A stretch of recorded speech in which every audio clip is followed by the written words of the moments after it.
नमस्कार, मैं आदित्य, हिंदी घराना में आपका स्वागत है। मैंने सुना कि बिहार के मोतिहारी में एक शिवलिंग स्थापित हुआ है। विश्व का सबसे बड़ा शिवलिंग, दुनिया का सबसे बड़ा शिवलिंग स्थापित हुआ है। तो कुछ प्रश्न इस खबर को पढ़ने के बाद जो मेरे ज़हन में आए, वो ये कि अच्छा है, ये अच्छा कदम है। इससे धर्म की स्थापना तो अव्वल होगी ही, कुछ रोज़गार भी वहाँ निर्मित होंगे। दुकानें, जलपान की व्यवस्था, फूल पत्तियों की दुकान, चूड़ी लहठी, गिफ्ट स्टोर्स, ये सब उसके आसपास एक पूरा इकोसिस्टम डेवलप होगा। कुछ एम्प्लॉयमेंट भी जनरेट होगा इस काम से, टूरिज्म भी बढ़ेगा। ये अच्छा है, पर इसके साथ और भी कई ऐसे प्रश्न हैं जो मेरे मन में एक साथ कौंधे। कुछ ईमानदार प्रश्न जो मैं पूछना चाहता हूँ इस वीडियो के माध्यम से। चूंकि मैं बिहार से हूँ, मैं बिहार को सिर्फ आंकड़ों में नहीं जानता, मैं बिहार को सिर्फ टीवी पर न्यूज़ चैनल्स में नहीं देखता, मैं बिहार के बारे में सिर्फ ओपिनियंस से नहीं जानता। मैं बिहार को जाता हूँ, वहाँ देखता हूँ, वहाँ ज़मीनी हकीकत क्या है बिहार की, वहाँ के लोग कैसे हैं, वहाँ का प्रशासन कैसा है, वहाँ की व्यवस्था कैसी है, वहाँ का समाज कैसा है, वहाँ की मानसिकता क्या है, लोगों का सोचने का जो एक तरीका है, जीवन शैली लोगों की जो है, स्टैंडर्ड ऑफ लिविंग क्या है लोगों की, वो सब कुछ मैं जानता हूँ, बहुत करीब से जानता हूँ। मैं भी उसी का हिस्सा रहा हूँ काफ़ी समय। मेरे कुछ अनुभव भी हैं और कुछ स्टडीज़ भी हैं। उनके आधार पर कुछ प्रश्न हैं जो मैं पूछना चाहता हूँ। शुरुआत हम शिक्षा से ही कर लेते हैं। बिहार कहाँ है शिक्षा में? बिहार भारत के सबसे निचले राज्यों में सबसे 27th और 28th वाले लेवल पे आता है बिहार। बात अगर शिक्षा की करें तो 80% के करीब साक्षरता दर है बिहार में। सबसे ज़्यादा, सबसे हाई ड्रॉप रेट है, खासकर सेकेंडरी, सीनियर सेकेंडरी लेवल पे। लगभग मैं डेटा की बात करूँ तो 25% के करीब ड्रॉप रेट है। और इस ड्रॉप रेट में अगर हम लड़कियों को ले लें कंसिडरेशन में, लड़कियां इस वजह से स्कूल ड्रॉप कर रही हैं कि स्कूल में एक ढंग का टॉयलेट नहीं है। तो क्योंकि लड़कियां बड़ी हो गई हैं तो और भी समस्याएं हैं। इन छोटी समस्याओं की वजह से स्कूल छोड़ना पड़ जा रहा है लड़कियों को बिहार में, ये मैंने कहीं पढ़ा था। तो हायर एजुकेशन तक पहुंच सीमित है, बल्कि कहें कि हायर एजुकेशन के लिए जो शैक्षणिक संस्थान है बिहार में, उनका स्तर ही क्या है, उनकी गुणवत्ता क्या है। अगर हम 2-4 नामों को हटा दें, Patna women's college, Magadh university, NIT, 3-4 नाम हटा दें, तो और क्या है बिहार में? और कौन से विश्व स्तर के या राष्ट्रीय स्तर के शैक्षणिक संस्थान हैं, विश्वविद्यालय हैं बिहार में? नहीं है, बिल्कुल नहीं। और जो है भी, वहाँ शिक्षा की क्या गुणवत्ता है, टीचर्स हैं कि नहीं है, ये भी एक बड़ा सवाल है। इसके बाद आ जाते हैं जॉब और एम्प्लॉयमेंट पे। तो अगर हम फीमेल की ही बात कर लें तो फीमेल पार्टिसिपेशन रेट 25 से 30% है। यूथ के अंदर लगभग 20% अनएम्प्लॉयमेंट है। यूथ 18 से 40, जो कि हम एक यूथ का पीरियड मान सकते हैं, 74 लाख यूथ माइग्रेट कर जाते हैं बिहार से, बाहर चले जाते हैं काम की तलाश में। और उसमें से 80% अनऑर्गेनाइज्ड सेक्टर्स में काम करते हैं, मतलब उनके पास एक फॉर्मल कॉन्ट्रैक्ट तक नहीं होता काम करने का। इन स्थितियों में वो काम करते हैं, अपने घर पर नहीं आ पाते। वो पर्व त्योहारों में पर कैपिटा इनकम की बात कर लें, ये तो सबसे हैरान करने वाला फिगर है। 66,000 is per capita income in Bihar. ना पर्याप्त उद्योग है, ना स्किल बेस्ड जॉब्स हैं, ना प्राइवेट इन्वेस्टमेंट है, कुछ नहीं है।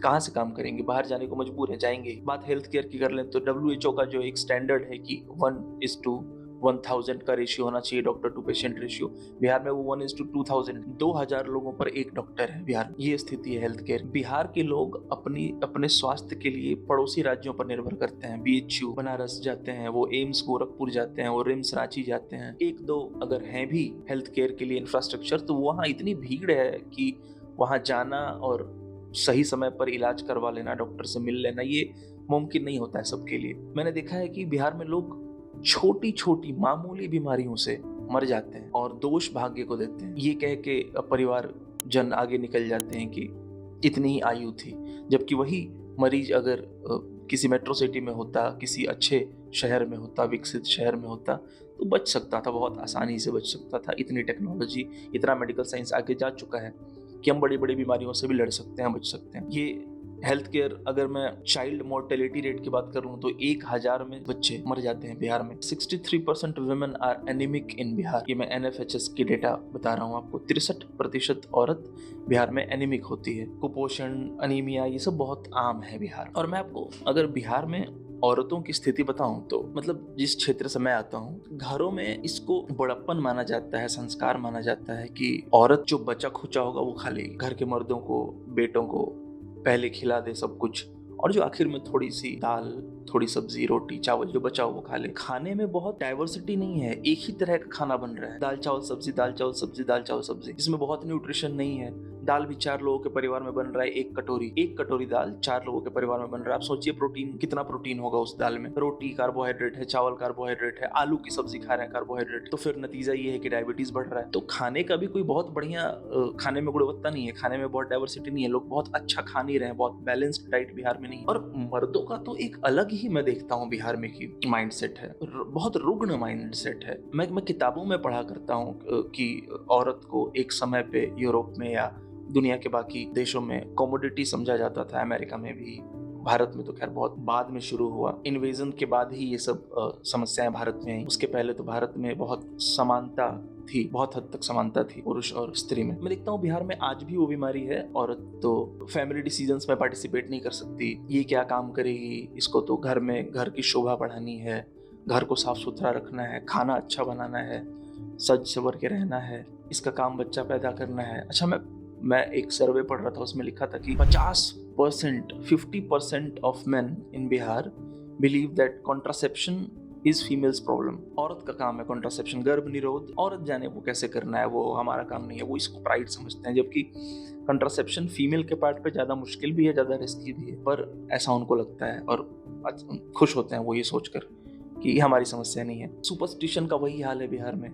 अभी भी अगर गाँव में सांप काट ले या मानसिक रोग हो जाए तो ओझा मुनि के पास जाना, झड़वाना, फूंकवाना, डायन का कॉन्सेप्ट, जादू टोना, ऊंच नीच, समाज में इतने विभाजन, जाति, ये सब बिहार की हवाओं में है। और अभी तो पिछले साल मैं सुन रहा था किसी को कि बिहार में नशा एक बड़ी समस्या बनकर उभर रहा है। नशा यूथ में, सूखा नशा, क्योंकि शराब बंद है। बंद क्या है सब लोग जानते हैं कि होम डिलीवरी चालू है शराब। तो नशा एक नया समस्या है बिहार में, यंगस्टर्स में, यूथ में। ये मैं समस्याएं गिना रहा हूँ बिहार की, बहुत स्ट्रेट फॉरवर्ड सभी समस्याएं। अगर आप तर्क दे मुझे, तुमने बात मंदिर से क्यों शुरू, तुम्हें मंदिर से प्रॉब्लम है? नहीं, मुझे मंदिर से मैं तो बहुत बड़ा सनातनी, मैं तो बहुत बड़ा समर्थक हूँ सनातन धर्म का। मुझे असली धर्म समझ में आता है, मैंने सही टीचर्स चुने अपनी लाइफ में, मुझे समझ में आता है धर्म किसे क्या। पर सवाल ये है कि बिहार में जो पहले से ही धार्मिक संस्थान हैं, जो मंदिर हैं, बिहार का नाम बिहार क्यों है? बिहार में इतने बौद्ध विहार स्थापित हुए कि उस राज्य का नाम बिहार पड़ गया। ज्ञान की भूमि रही है बिहार, वहाँ इतने बौद्ध स्थल हैं, महावीर का ज्ञान है वहाँ, तो उसका ही कितना सम्मान है बिहार में पहले से जो है व्यवस्थाएं, संस्थान, मंदिर, मठ इत्यादि, उनका ही कितना सम्मान है, उनमें ही लोग कितनी रुचि दिखा रहे हैं, या उसके आसपास कितनी स्वच्छता, साफ सफाई रख रहे हैं, या वो उनके जीवन में कितना रिफ्लेक्ट कर रहा है।